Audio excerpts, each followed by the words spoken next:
Welcome to another episode of Mick and the Fat Man, where we are talking artists, albums, and everything music.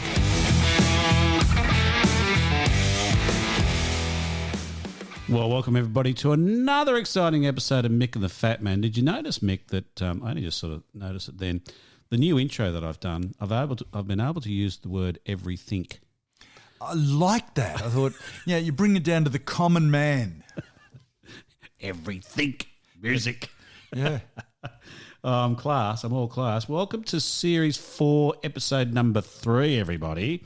G'day, Mick. Happy rock and roll to you, sir, and how are you travelling? Well, I'm travelling well, mate, and I must say after this is now the third episode of season 4, 4 years of this stuff. Yes, 4. I've had complaints from people about how their ears are bleeding from our new intro.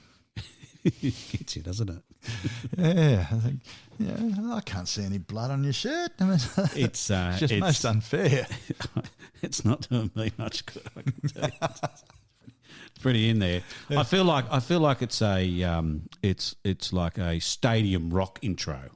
I feel like we should be playing this at Detroit Stadium, baseball stadium with Ted Nugent. With Teddy Nugent shooting up some minks. In fact, that's what we could have. We could have like Mick and the Fat Man live in the Dallas Cowboys, whatever they are. Is it Dallas Cowboys? Yeah. Stadium. Ted Nugent. He's got a stand over there where you get to shoot minks. Other people. I don't know. We could have guess the age of the ancient rock star. That sort of thing. Ooh, that'd be a challenge for people. No one would ever get it right. No, he's not that old. No, and still walking around. Keith Richard. Is he alive? He must be 150. You don't know, do you? You don't know. You just don't know, yeah. I love the meme that you see of him standing and Adam and Eve are right next to him. There's a picture That's right, yeah. And they say, and Adam says to God, "Who's he?" And God says, "I don't know. He was here when I got here." Absolutely. Anyway, Mick, let's delve into the beautiful pink Globite travel bag with its luxurious interior. And what have you got in there today? Let's get that open, mate.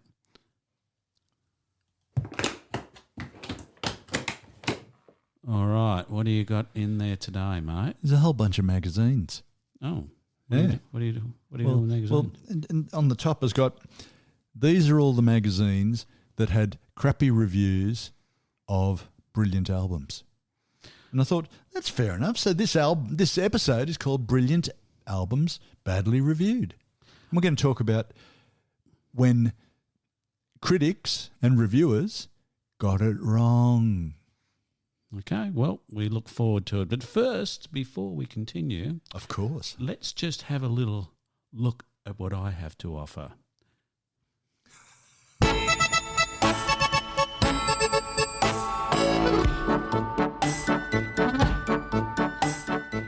Well, it's time to wander once again through the crazy world of those rock gods as we talk legends, lies, and lunacy. New segment, Mick. Legends, lies, and lunacy. I'm still umpaparing there. It's good, isn't it?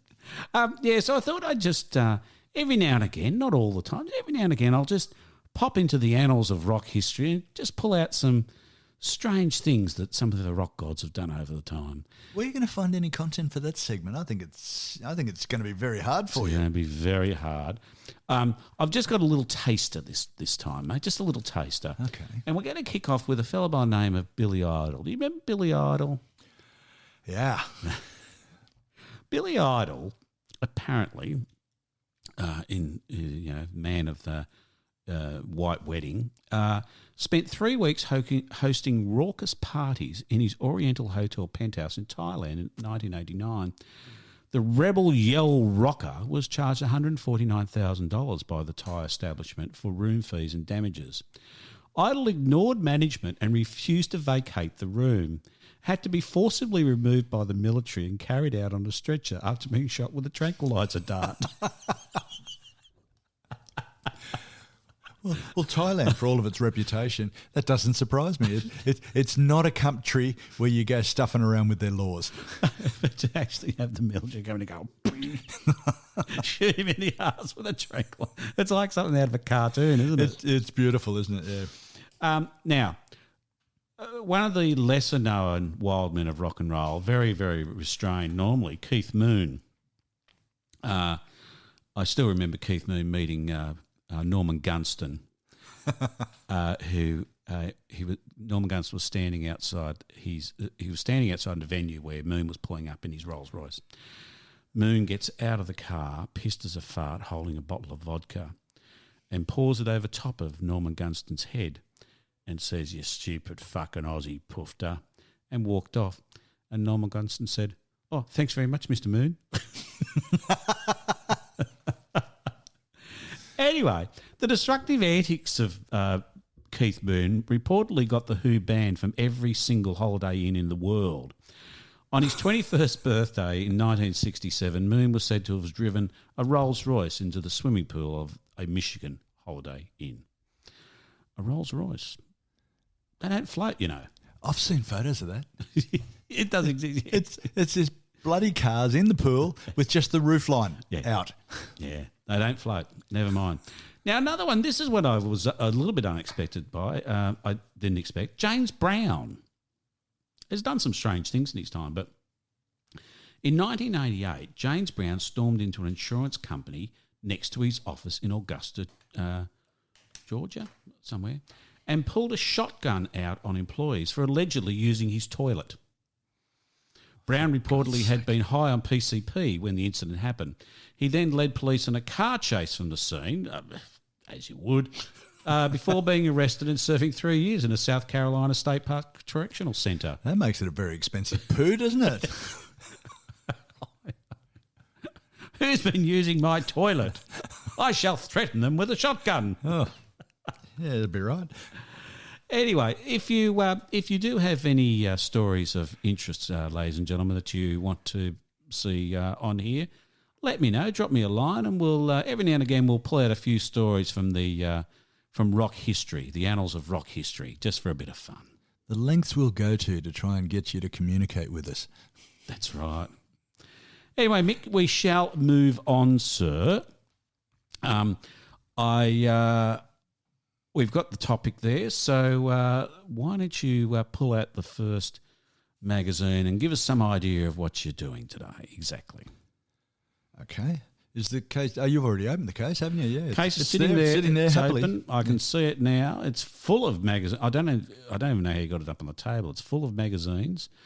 A lot of Rolling Stone in there from the history books, from the annals of history. Oh yeah. They're a star performer. They are well renowned for. They were sort of clickbait before it became clickbait, weren't? What they were clickbait at the newsstand. That's it. But anyway, so tell us how we're going to work our way through this, buddy. Okay, right. Look, you and I, we're over a beer, we've often laughed about how reviewers get things wrong. Today, I think we can look at some reviews that were so bad and so wrong that they should have left. The reviewer should have lost his record reviewer's license. Just hopeless. So why does this happen? Well, not everyone has the same taste. You and I have even disagreed on certain albums. And I won't bother floating which ones that might be, but it's certainly The Cure's original. The Cure, Nico. The Cure's first album was never one of your favourites, no. Although it was one of mine. Yeah. Say no more. Yeah, say no more. Yeah. See, I'm working on it. I'm working on you. Reviewers don't understand an album, and how could they? They're only human. They don't necessarily have any qualifications to understand the artistic reaches of certain musicians anyway. Maybe they've taken different drugs. They bring their personal biases into a review. Yep. And certainly I've read reviews and read stories where the reviewer has a personal beef with the artist and has let that carry across to a review, or has made the review part of their conflict. Yep. Maybe they heard the recording on a bad day. Maybe they'd run out of cocaine that day or something. Many reviewers, look, and you can see it every day, believe that they're there to criticise in only one form of the word, and not in a more general exposition sort of meaning of the word. Not to lead, enlighten, or introduce. Rather just to fucking slam it, because that's right. They think they're being smart sometimes. I'm sure. I know more about juxtaposition than you do. Absolutely, yeah, and probably can't even spell it.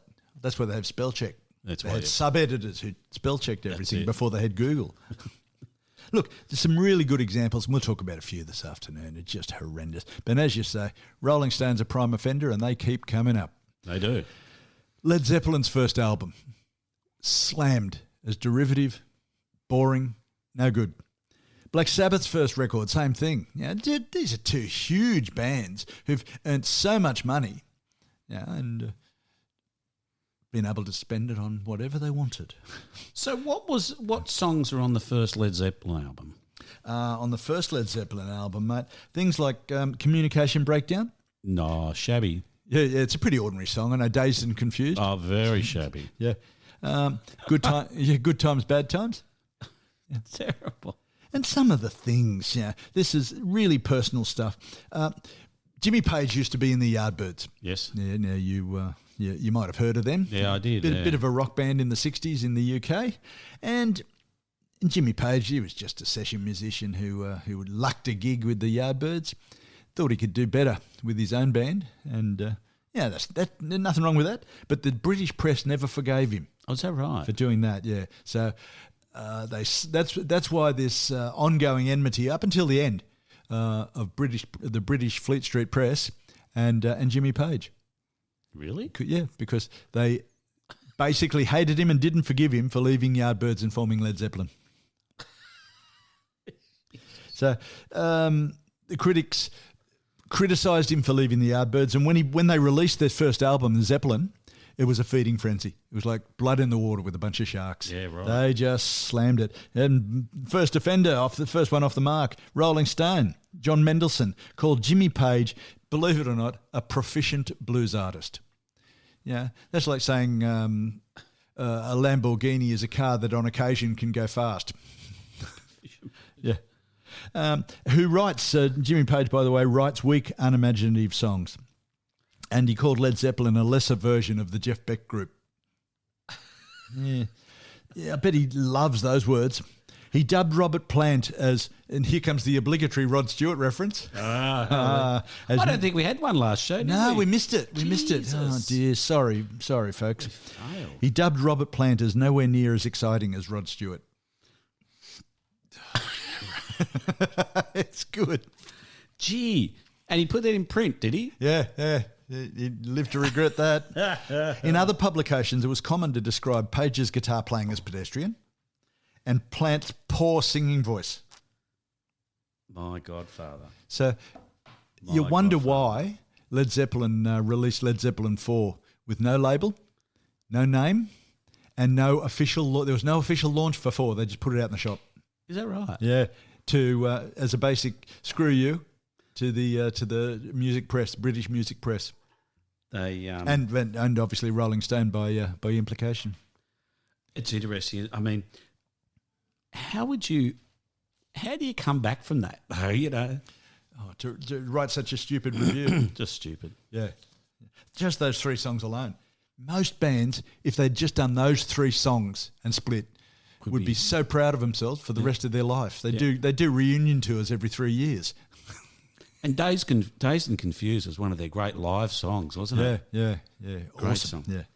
I've been dazed. Yep. I won't try that. Look, but it wasn't just it wasn't little mediocre bands like Led Zeppelin that got slammed. The Beatles copped it. The Beatles. Yeah. You'd have to be pretty game. You'd have to be, wouldn't you? To get stuck into the Beatles. Anything. And that's the problem with a lot of these reviewers. They saw themselves as legends in their own lunchtime, because they had the power over these musicians to slam their records and thereby hopefully influence record sales. Now, what we're going to find with the ones we talk about today, in the main, is that the public said you're an idiot and went and bought it anyway. Yeah, so we may not like the album, but it's the public like the album. That's the most important thing. They're the ones who come up with the money. That's it. Yeah, exactly. Abbey Road got slammed on release. Yeah, and Abbey Road, just the cover picture is one of the most iconic album covers in the history of the world, in the history of album covers. That's right, because we talked about how many T-shirts are there out there with different versions of Abbey Road. Absolutely, it's crazy. And the album itself, it's different, and it really echoes some of McCartney's love of music hall. Yeah, and so what? Yeah, if you're that big, you can do what you bloody like. Nick Cohn in the New York Times, who also later wrote for Rolling Stone. Oh, right. Of course, he wrote, "The tracks are nothing special." He went on to say that the great drawback is the words. On Abbey Road, you get only marshmallow. The words are limp-wristed, pompous and fake, and the album is an unmitigated disaster. Unmitigated disaster? Yeah, I like that. Yeah, that's really putting your mouth where your mealy mouth is, yeah. Rolling Stone complained that the use of synthesizers, of all things, disembodied and artificialised the music. Another guy blasted Abbey Road for treading a tenuous line between boredom, Beatledom and bubblegum. On you, fellas. That is sensational. The London Times said that even the album's best songs are only minor pleasures. And Life magazine said it's not one of the Beatles' greatest albums. I know you've got a note of something there, which is now regarded as probably one of the Beatles' best love songs. It's a lovely song, yeah. And written by George Harrison, and one of his best songs written in the Beatles, without doubt. Absolutely. Yeah. Cocker released it originally, Joe Cocker, and we talked about that in the Joe Cocker episode. Frank Sinatra, he called it the best love song in the last 50 to 100 years. Yeah, and he was a bit cantankerous himself, but certainly when he had an opinion, he wasn't backward in putting it forward, and he was right. I mean, I know that when Abbey Road was being recorded, there was a lot of a fair bit of discontent within the band, and they weren't really working that well as a band, and so you do get a bit of what you could regard as a bit of a discoordinated sort of an album, but that didn't really change people's attitude to buying it. Unmitigated disaster. Unmitigated disaster. I just checked before, and one of the songs on the album has had over 1 billion downloads on Spotify. 1 billion. It's quite extraordinary, isn't it? Yeah. 1 billion downloads. Yeah. So, and the other thing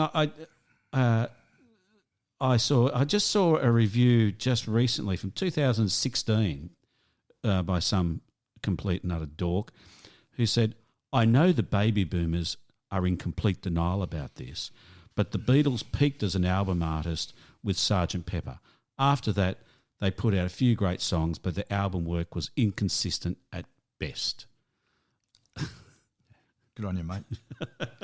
Unmitigated disaster. I don't think I've ever read, and that just follows into it. Some of these journos want to keep going.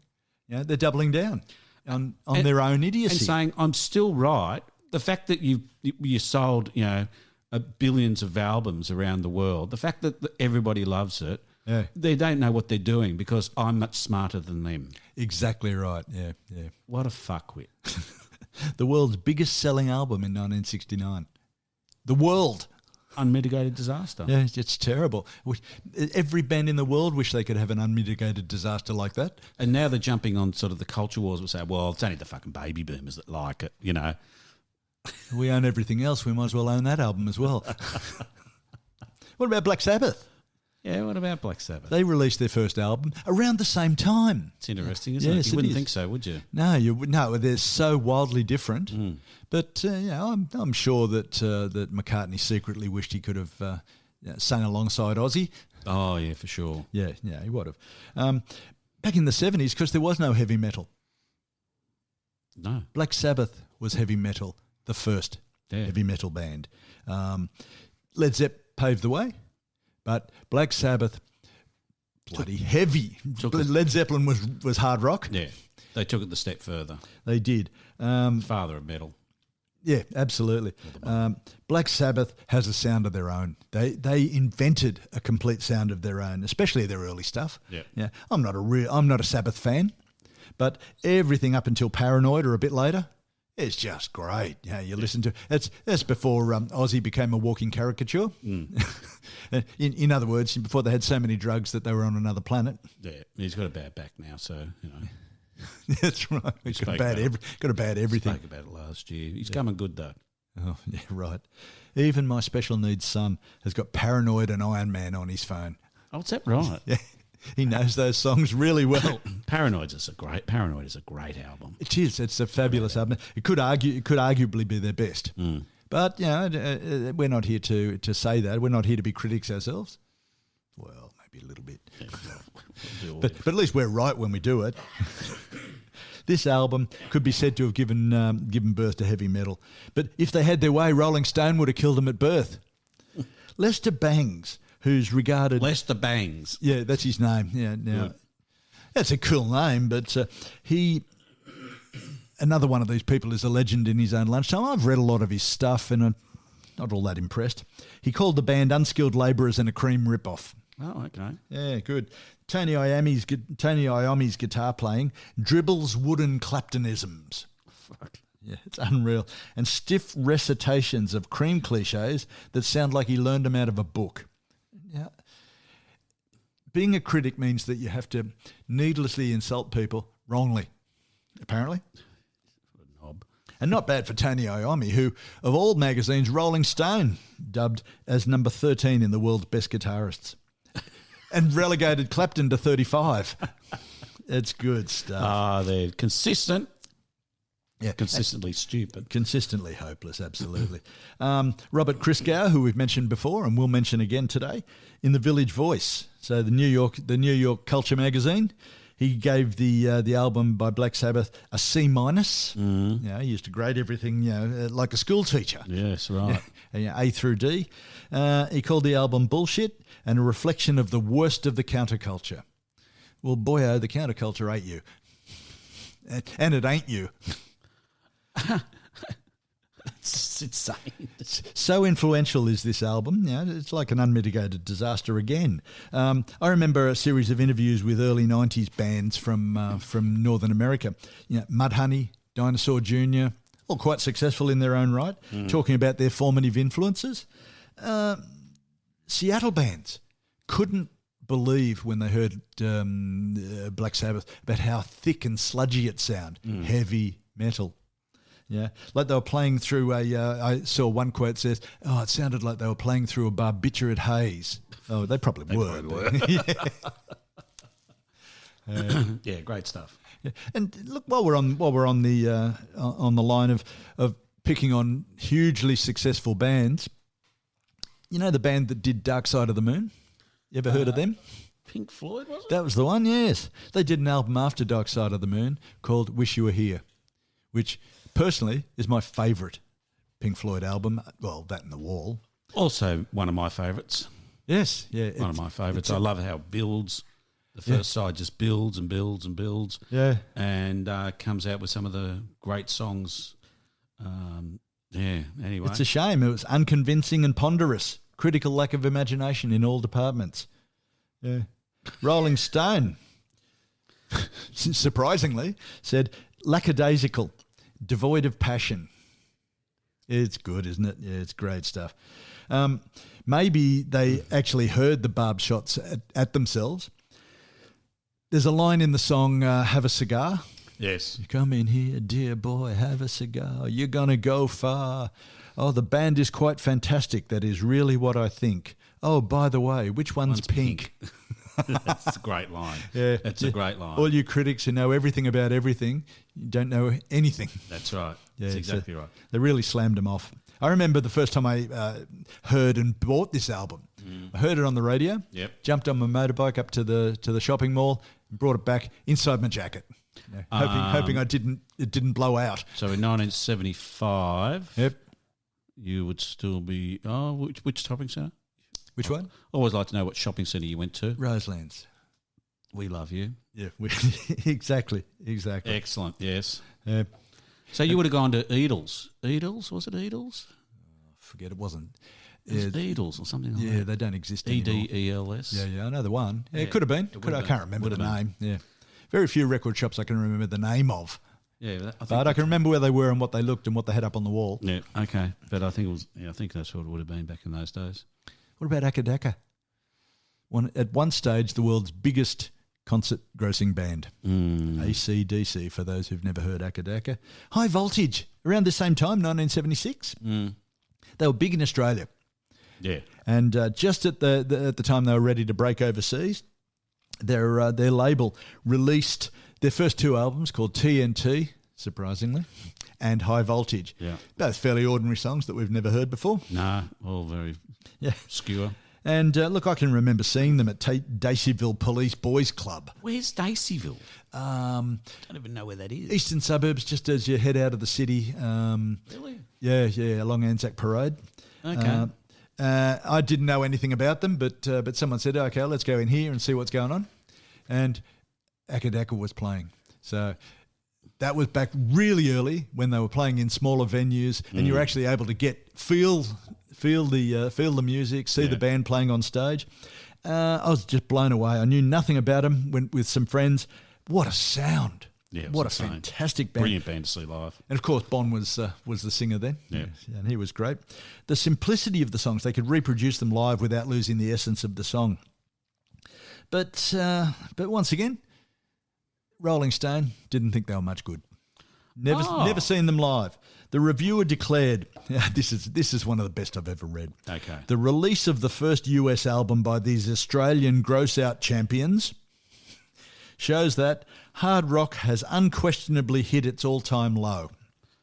Oh, this is good, isn't it? Sensational. Bon Scott's vocals were truly annoying. And the band was two guitars, bass and drums with mindless three-chord formations. Brilliant. Yeah, it's good, isn't it? Yeah. Talk about not reading the room. Billy Altman. Yep. Yeah, Wonder where he is nowadays. Yeah, probably not much of a reviewer. No. I wonder if you were in the reviewer club, you go down to the reviewers club after work and everybody, do they all point at each other and say, you wrote that review, or do they sit there and go, I remember when I pointed out that Akadaka was no good. They, and they did all right, but thanks to me, really, because after that they lifted their game. I love it. It's beautiful. Yeah. And bloody McCartney had to lift his game too. Oh, hold on, guys. Billy Altman is an award-winning cultural journalist. Is he? Yeah. Oh, dear. What awards would he win? Award for some of the worst reviews ever. Biggest fuckwit. Being unable to read the room. Being a fuckwit. Yeah, I think so. That's it. Yeah. Anyway, go on. Good on you, Bill. Thanks for that, mate. When McCartney left the Beatles, he waited a little while and then started to release a series of solo albums. You're the McCartney fan. I'm not necessarily a big McCartney fan, except for things like Maybe I'm Amazed, which was an awesome album. But he released Ram, his second album. His first album got a bit slammed, and by all accounts, it probably wasn't. It was probably a bit low key for what they were all expecting. It was nicely packaged, though. It was a nice fold-out album. All right. Nice pictures inside and stuff That's like important. that. Yeah. It is important sometimes. Yeah. It was some of his early stuff was a little bit bit jerky sort of thing. Like he had sort of some really, really inspired songs, and then some songs that were I don't know, a little bit. You know how he gets a bit whimsy sort of at times, He does. Yeah. But he sells millions. But it's all his. In the Beatles, you got 5 songs on an album. Lennon got a few. Got the other 5, and Harrison was lucky if he got 1. That's right. And they always had to have one for Ringo. Yeah, of course, for the girls. Yes. But yeah, this album was another one that's got some great songs on it, and is massively popular. Yeah, massively popular. Rolling Stone led the charge. What did they say? What did they say? Oh, this album is so incredibly inconsequential and so monumentally irrelevant and unbearably inept. He must have been very disappointed that someone had already said unmitigated disaster. He said McCartney had benefited immensely from collaboration with Lennon. Here's the thing. Lennon and McCartney hadn't collaborated particularly for years. Yes, absolutely. So that's just all bullshit. They'd written separately, basically, for a very long time. Yeah. So to say that their collaborations were that McCartney benefited from Lennon is just bullshit. They were separate musos, really. Absolutely. But McCartney was the one who left the Beatles and broke up the band. And that's what he was blamed for. Really? Later facts have suggested that wasn't probably the case. Wasn't quite the case, but anyway. But McCartney, he was absolutely vilified in the press, and that carried through to his record reviews. The public, on the other hand, said, "You're all fools," and went and bought it. Absolutely. Yeah, Big absolutely. time. Yeah, it was. Look, I won't even go on. The other reviews we've got, Robert Christgau, I see there, NME, New Musical Express, called it mediocre. Get a grip. And an excursion into an almost unrelieved tedium. Now, maybe he was listening to a different album. Maybe they released a different one to the one we were able to hear. Yeah, it's just quite extraordinary, isn't it? Ridiculous. And then the Stones got hammered by the same thing. At the same time, these guys got blood in the water and thought, let's pick on some of these rock gods. They're getting too big for their boots. They don't recognise that we know everything about culture. We know what the public likes. Exactly right. We know what the public should like. That's right. So we will tell them what they will like, and they'll listen to our reviews and follow our advice. Absolutely. You heard of an album called Exile on Main Street by the Rolling Stones? Yeah, I think so. Yeah, which personally, it's my favourite Stones album. Yeah. I love it. It's and that's not casting aspersions on the one before it, Sticky Fingers, which is also excellent. It's bloody fantastic. But I love Exile on Main Street, and the reviewers who criticised it criticised things like what they criticised. They yawned collectively. They said it was inconsistent in quality and style. It misses the mark. Generally slaughtered it. Whereas what I love about it is exactly what they talked about it. It is inconsistent. It's rough, and it sounds like a band getting together and getting rid of all of the studio bits and say, "Hey, let's play some rock and roll." So I'm just going back to Australian Chart Book. Oh, right, by David Kent. So Sticky Fingers, which was lauded as the top of the pops, fantastic album, did get to number 1 in Australia. Yep, good on. And was in the charts for 19 weeks.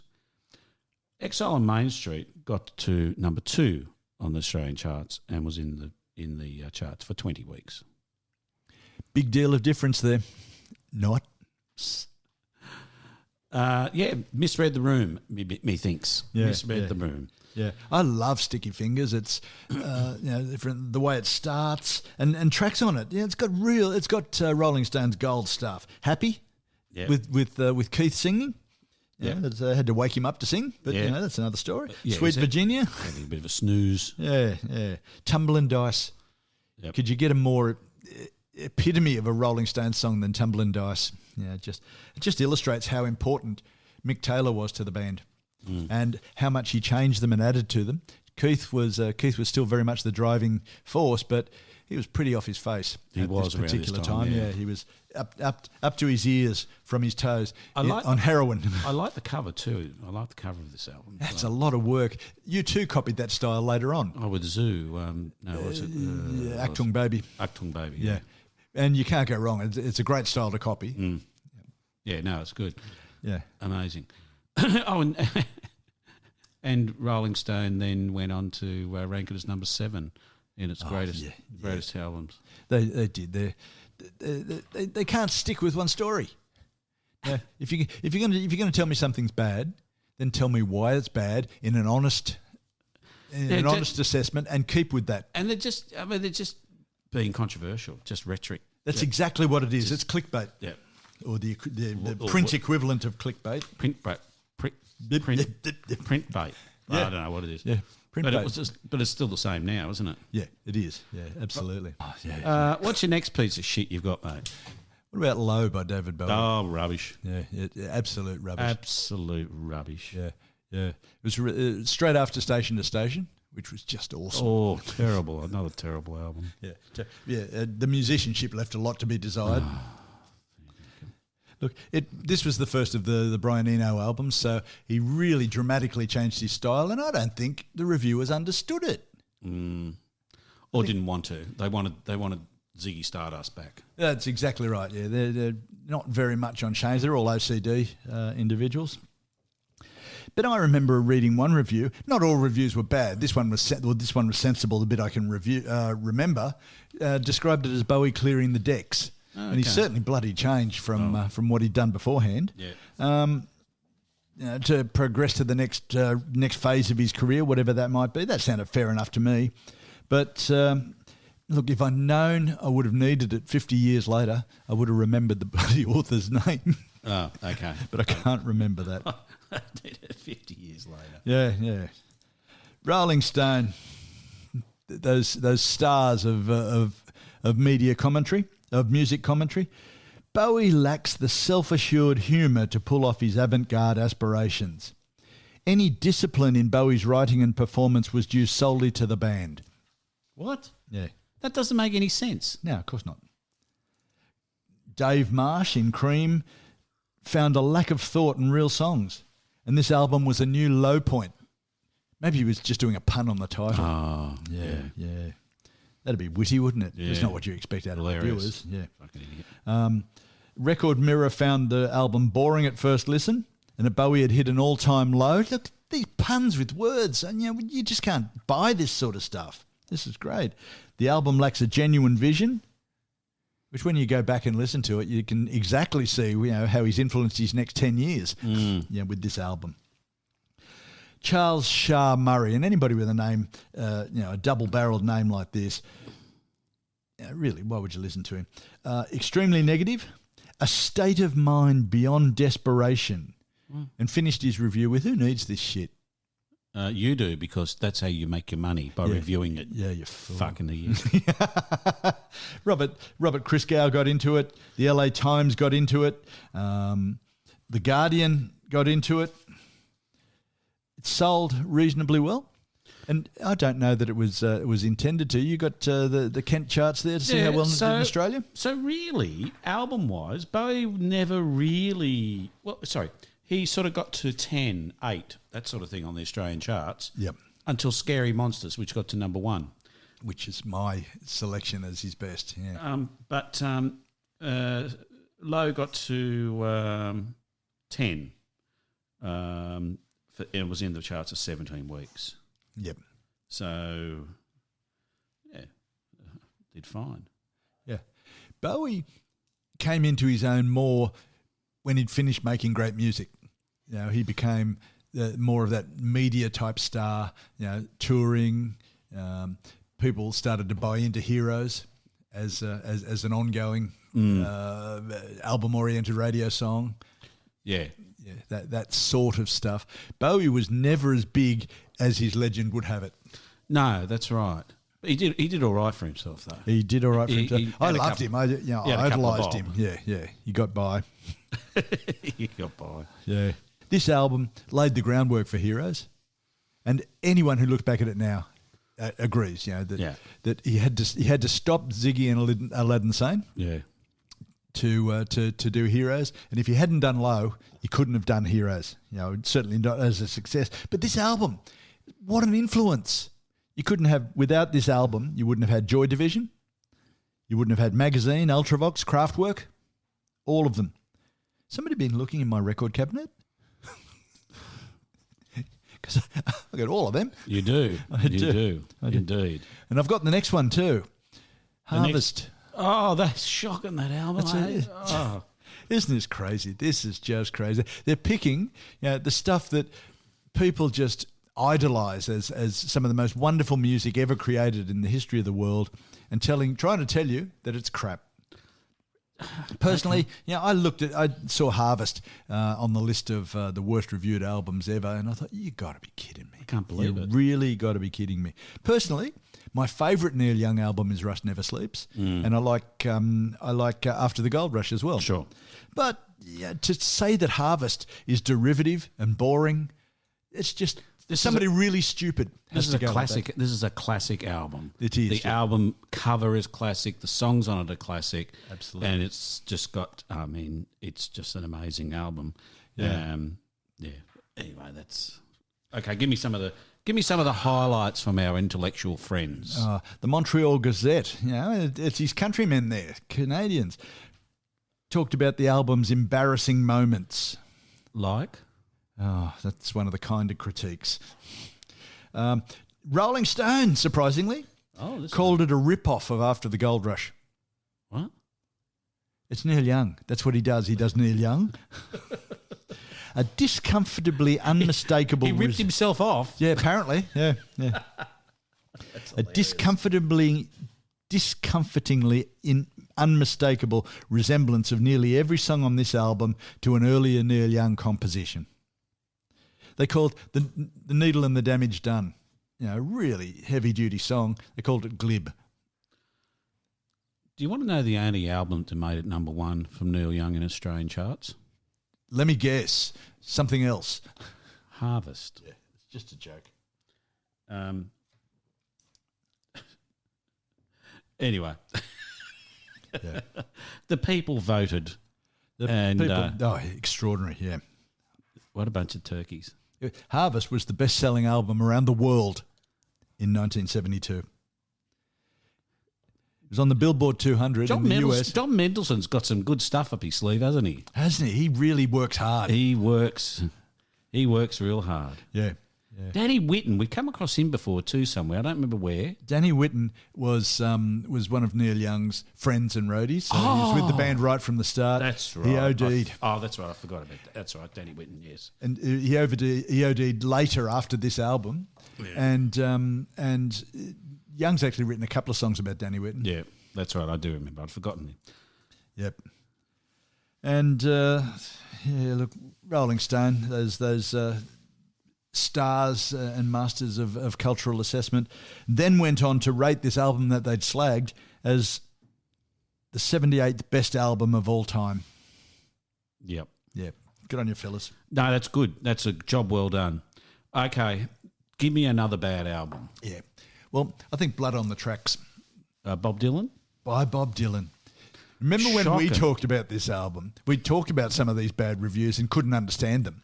Yeah. Everything that they reviewed and said was bad was what we regarded as a great aspect of the album. I love this album. It would have to be one of my top 10 albums. Yeah. I still listen to it all the time. Yeah. The songwriting, the playing, loose, flowing, and yet that loose and flowing style. Rolling Stone, good on you, John Landau, called it made with typical shoddiness. Typical shoddiness. Oh, God. But look, Rolling Stone stars wanted to have a bet both ways on this one. So they released this review called Made with Typical Shoddiness, and it's crap, with another album on the facing page that said it was magnificent. Oh, really? So they had a bet each way on it. Nice work. Yep. NME, New Musical Express's Nick Kent, it's not your Kent music report fellow, said the songs were so trashy they sound like mere practice takes. I don't know how they could have read that. From the minute I heard a track off this album, I thought, how bloody good is this? What you got? Yeah. So I found I just went to Big Bad Bob's 1001 albums you must listen to before you die. Blood on the Tracks is oddly enough there. They don't say you should listen to it because it's shit, though. They say you should listen to it because it's good. So it says the wordy whining, the wheezy harmonica. We won't lie to you, they're all there, but so are some of the brightest songs in a career not short of sparklers. Yeah, excellent. That's exactly that. That's my assessment of this album too. The music touches on blues, folk, proto-dire straightisms without dwelling on any style long enough for it to appeal to Paul. For its appeal to Paul. Yes. The diversity is due in part to Dylan. This is something I didn't know. Diversity is due in part to Dylan having revamped the album after a test pressing was issued in 1974, making it one of the great bootleggers. Unsatisfied with the recording he made, he recut Tangled Up in Blue and You're a Big Girl Now, Idiot Wind, Lily Rosemary and the Jack of Hearts, and If I See You, If You See Her, Say Hello, with different musos. The bulk of the album. That's what I was about to say. There's not much left. Yeah, that's right. Yeah, and those criticisms of shoddy and just not well played and so on and so on. That's what he was looking for. I'll just finish the last line. Is there more? Great. If you listen to only one Dylan album, you want it to be this. Absolutely, absolutely. It is just an absolutely inspiring album. Brilliant album. Even for people who don't like Dylan, and not everybody does. Some don't like him, but they can respect his history. Yeah. But this is just an absolutely spectacular album. Brilliant album. And in Rolling Stone, they cannot keep to a position. In 2003, they made it number 16 on the 500 greatest albums of all time. Good to see that commitment.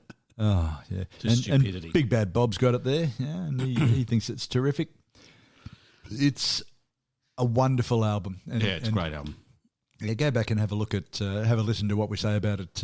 No, it's great. I can't even remember what episode, so you'll have to listen to all 60 to find it. Yeah, I can't remember what it was. We did talk about it. Yeah. So that's enough. All right, give me another one. Never mind the Bọllocks, here's the Sex Pistols. Oh, the seminal... one of the most influential rock and roll albums ever. Look, this is a bit different, this one. The reviewers, because they were looking for the next best thing, the latest thing, actually jumped on board. Oh, okay. With this one. So most of the reviews said it was pretty good. I've got one that I'll come to in a moment where the reviewer didn't understand it at all. And surprisingly, guess what magazine it was in? Yep, you got it. Something or other. They released the single Pretty Vacant before the album. And I thought critics were supposed to listen to new music, at least partly in context of what's happening. England was in turmoil. Yep. The economy was shot to the pack. Music in general was in turmoil in England in the mid-70s. You had your big acts, your Pink Floyds and what have you, but there was a lot of confusion in English society, in English music. There was nothing there that would stand out and say this is exactly what it is. And then along comes punk, and these guys waved the flag for punk. Punk had been going on. There'd been a lot of bands, standing on stage and gobbing at the audience and playing very simple songs that people were loving. People were attending shows, all of that sort of gear. And so the Pistols jumped on that. They were formed by Malcolm McLaren. Something decent that he did in his life, at least. Yeah. Apart from being just a complete and utter arsehole for most of it. That's right. But the review in Rolling Stone said the music is overly simplistic and rudimentary. It's not very good. Yeah. Read the room, boyo. Why the hell did punk happen in the first place? Because the music was overly complicated and not very good. It's the definition of punk music. Yeah. They should have picked up this review. Yeah, and poor Mike Oldfield copped the brunt of it. He came out at the wrong time with an all-instrumental album, didn't he? complex. Yeah, absolutely. And I'm sure he was still bitter about the fact that, as far as he was concerned, the Sex Pistols were part of his demise for quite a long number of years. Yeah, and he'd be right. Yep. But look, despite that stupid review by, believe it or not, Rolling Stone, the media, particularly the English media, was on side with them because they'd read the room. They said, you got all these really, many of them were atrocious, the bands, and that was the point. They were, and then along comes the Pistols. They could play well. They had, They could. Mostly. I mean, Sid Vicious couldn't, because he was off his face on heroin all the time. But you listen to the others, and they're Okay. rudimentary, Yep. but playing great rock and roll music, and that's what it was. It's the same thing that they play today. We found when we watched the concert of them online. Yeah, that's right. And you can reproduce it easily. All you got to do is play three chords. Happy days, and away we go. Away we go. Yeah, society didn't want them. The establishment, the BBC banned them. The charts, they never got onto the charts because they never got mentioned in the charts. They refused to play they refused to print the name of the album and the name of the band. Yeah. Probably because they were pretty rude and insulting to Queen Elizabeth, who was obviously the Queen. Yeah, she was all good. God Save the Queen was banned, citing gross bad taste. Nevertheless, it debuted at number 1. I bought it that when it was released over there. It just happened to be over there, and that's one of the proudest moments of my life. 60 weeks in the top 25. Some critics still tried to take the opportunity to slag off the Pistols, but it was stupid. Yeah, you missed. They weren't getting anywhere. They're on an album that, despite everything you've thrown at them, we're going to sell shitloads of this record. Yep. Yeah, no, it's it's a seminal record without doubt. Yep. So how we're doing for time? We still got a couple more. I'll do a couple more, I think, mate. A couple more. Give me a couple more. What about Jacko? Michael Jackson. Oh, wacko. Yeah, he gets a Guernsey in a lot of our episodes. Maybe we should have the obligatory Michael Jackson reference. Yeah, maybe we can alternate him with Rod Stewart. And what was his monkey called? Is it Coco or something like that? I can't remember his monkey. Oh, I'm going to find out, and we're going to mention the monkey as much as we possibly can. Yeah, maybe we should. Yeah, because I think the monkey used to put his hand down his pants and throw shit around the place. Because he used to wear a nappy. That's what monkeys do. He had a nappy on. Yeah. Well, that's because he used to throw shit around the place. This album was generally reviewed favourably. Right. But damned with faint praise a lot of the time. I mean, what you're dealing with is an artist who sold more records than anybody else. This album sold more records than anything except Thriller. This was a huge hit. That's right. Yeah. But the LA Times only gave it 3 out of 4 stars. Labelled the album disappointing because the sales weren't as high as Thriller. For God's sake. Jesus Christ. It's unbelievable. Doing it tough, eh? Doing it real tough. Interesting because, you bring out a magnificent album, and so the next one's maybe not quite as good, or maybe it is, minor detail, but say, oh, well, he's fucked that up, hasn't he? I mean, he's lost it. Jeez. So the next album's not as good. Yeah. And Rolling Stone were up to their usual standard. Good. The album is not bad, but disappointing. Get a grip. This album, 5 consecutive number 1s. Bad, The Way You Make Me Feel, The Man in the Mirror, stuff like that. People would give their left arm to be able to reproduce, to have a song of the calibre of any of these songs. Now, whether you're white, black, or whatever music you like, Michael Jackson was in his own category. That's it. So just back to the chart book in Australia. Yeah. Thriller got to number 1. Was in there for 114 weeks. But Bad got to number 2. Oh, for heaven's sake. So clearly the public voted with their feet on that one. Yeah, absolutely. Yeah. Oh, well, I'm going to grow up to be a reviewer when I get big, when I get real big. When I get real big. Yeah. See if anyone picks that reference. What about Kate Bush, your favourite? Oh, I love Kate. Love Kate. She got slammed for Wuthering Heights. It really is just so comical, the way that these people carry on, as if they have a right to know anything at all. The Guardian said, and The Guardian writes a lot of good stuff. I really can't understand it. True. She has an odd combo of artiness and artlessness, a middle-brow soft option. I don't even know what that means. Nothing. That doesn't make any sense. You want to be arty, so listen to this because you don't have to put too much effort in. And artlessness. Yeah, It doesn't. That's just nonsense. She has all the unpleasant aspects of David Bowie in his early career. What? Who are you talking to? They're talking to English. This is the New Musical Express, an English paper. Yeah, David Bowie walked on water at that stage of the game in England. Well, I don't understand. It doesn't make any sense. Now, I remember one time we were talking about Wuthering Heights because you're even today a big Kate fan and you've loved her later albums. Yep. I wasn't quite so excited, but that doesn't matter. And you told me about Wuthering Heights Day. That's right. Right across the world. This happens right across the world. People dress up as Kate Bush in the red dress and dance the song in parks around the world. She's not very popular. No. People hate her. Hey, do you remember she did a concert? She did how many? I think she did about 5 concerts a few years ago now, and they sold out in about 3 minutes or something like that. Wow. And it was about it's been more than a couple of years ago, about 5 or 6 years ago, I think. And if you listen to the album, the only thing I can say also. One of the things is that some of the songs she's written on that album was when she was 13. Is that right? Wow. Just unbelievable. An unbelievable talent. And she also holds the World's Guinness Book of Records thing for being the first female artist in pop history to have written every track on a million-selling album.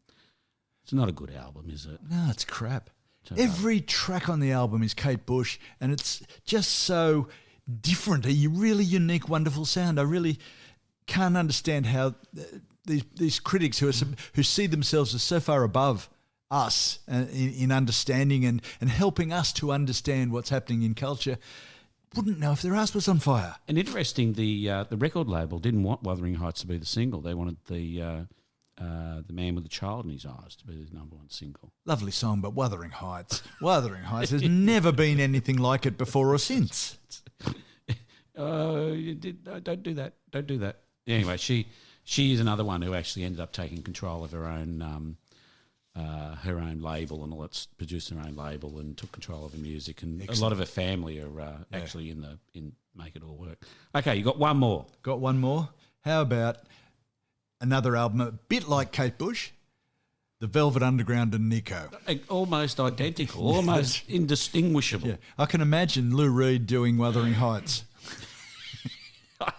You know what? Perhaps not. Perhaps not. It would be funny to watch, though. The critics hated it, and that probably made Lou Reed very happy indeed. Yeah. Yes, he's not one to... He was never looking to please anybody. No. That's right. Despite the beauty in some of his songs, look, as we've said before, and look, I might be frothy a bit about this album because it is absolutely an awesome album. I'll Be Your Mirror is as gentle a love song as has ever been written, and it's by bloody snotty Lou Reed. Yeah. I find it hard to believe you don't know the beauty you are, but if you don't, let me be your eyes. Critics called the album completely unprofessional. It's probably because some of it was. It was fairly ordinary production. They didn't have any money, and Andy Warhol. Andy Warhol espoused the band and was supposedly their manager and all of that sort of thing. But at that time, Andy Warhol's money for his artworks only came after he died. Yeah, that's right. He was struggling for a buck every day of the week. That's right. In New York. So to have him producing the album is a bit of a joke. So they were on their bums. It was more of a vehicle for him to get a little bit more famous, wasn't it? Exactly right. That's all he saw anything as. Yeah. So the production was poor, and we've talked about how Mo Tucker's drums cut out because the mic broke. That's right. I love that. And you can hear it. Yeah. You can hear it. Half the drums disappear. Yeah, it's. So many, I won't even bother giving a name to everybody. Confusing sounds, most depressing, and whatever the message, I failed to get it. As lifeless and inanimate as the discarded banana peel, touching every cliche in the rock and roll spectrum. Cliches, bloody Lou Reed wrote them. One big savage sound, and tedious despite their ventures into electric viola. So this guy's good. He liked Cale, but he didn't like anything else of the album. Yeah. Cale, we're talking about John Cale, who played viola in this band. He doesn't love a viola player. Everyone loves the viola. You can't go wrong with it. This album's been reappraised. Oh, really? Who by? Everybody. Oh, and they right. recognise that it's one of the most important albums ever made. Oh, really? But nobody said that at the time. Unprofessional. Badly recorded. Absolutely astounding about where this album, because they didn't understand it. They didn't get it. They didn't see the point. If you're singing about ugly stuff, and Lou Reed was singing about New York, which was a scuzzy city on the verge of bankruptcy at the time they released this, and they didn't understand it. So they did all that they can do, and that's slander it. Yeah, it's interesting, isn't it? Because, once again, you're sort of saying, read the room, read the room. What are you looking at here? What are you hearing here? Yeah. And they're not picking up what it is. Yeah. How could you not like some of the songs on that album? I can understand them freaking out a little bit about heroin. Sure. But any sort of appraisal of that song would see that you might not like the content, and you don't have to take it or like it or approve of it. But the song itself is just absolutely astounding. The way it slows down and speeds up, which is not just amateur drumming. It's deliberate. No, that's exactly right. But the other thing I think that is groundbreaking when you think about it, this album came out in 1967. Unbelievable, isn't it? It's an unbelievable album for 1967. That is like, once again, I keep using the word seminal because it's the only one I can think of, but it is a seminal album. And I remember hearing David Bowie talking about it. He was saying how, everybody was talking about listening to the Beatles, but he said, really, people will listen to I'm Waiting for the Man. Yeah, yeah. And that guitar and those drums, that's what the young guitarists were playing. Even before he made it, he released Hunky Dory, which was one of the albums on his climb, and it has a song with thanks to VU, some VU white light reflected. Oh, is that right? In the credits. Ah, there you go. So he went to New York and met Reed and hung out with them and saw them play quite some time before he became anything at all. Wow. There you go. So there you go. Oh well, another one bites the dust. All right. Well, I think we might call it quits. We may do some more of these later on in the year, I think. What do you think? Look, mate, I think so. Look, we've barely scratched the surface of stuff. You can see the stack of paper I've got here. It's it's as thick as an issue of Rolling Stone when they were produced in paper. Other bands, successful bands today, I'll just mention a couple, but the victims of shoddy reviewers. Pearl Jam. Ever heard of them? No. Queen, Guns N' Roses, Leonard Cohen, Oasis, Bob Dylan again. Simon and Bridge Over Troubled Waters was slammed by reviewers at the time. We need to actually go through and just pull out some of those reviewers' names and start giving them a pass mark on some of their reviews. Exactly right. Yeah. Not to mention the huge list of albums. It's another episode again that weren't successful on release. Yeah. Public didn't even get them, but they became iconic over time. Look, I have my little spray here. I know we're like critics ourselves. But I think that we're right. Yeah, and so some of these people are trained as journalists, and I will give some of these people that we're slamming credit. I don't know what they're saying, but gee, they write well. Yeah. Look, the fact that these critics often change their mind later really sets up the question: why do they think they have the right to influence the opinion of millions? Yeah, I've read books and articles by many of these so-called top critics and find that often they're crap. Pretentious pieces of ego masquerading as learned comment. Well, Mick, that's been another great little episode, and I thank you very much for all that work. What have you got for us next time? Mate, I think that one of the people we've given a Guernsey to in the last couple of episodes, Bob Mould and Husker Du. All right, that's going to be coming your way quick.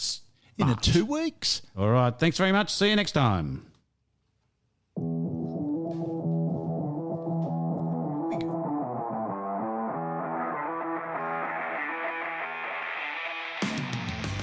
Well, that's a wrap, and thanks for listening. Don't forget to subscribe. It's free. And if you like this, tell your friends about us. Also, contact us at mickandthefatman@gmail.com. Follow us on Facebook and Instagram. Thanks very much. See you next time.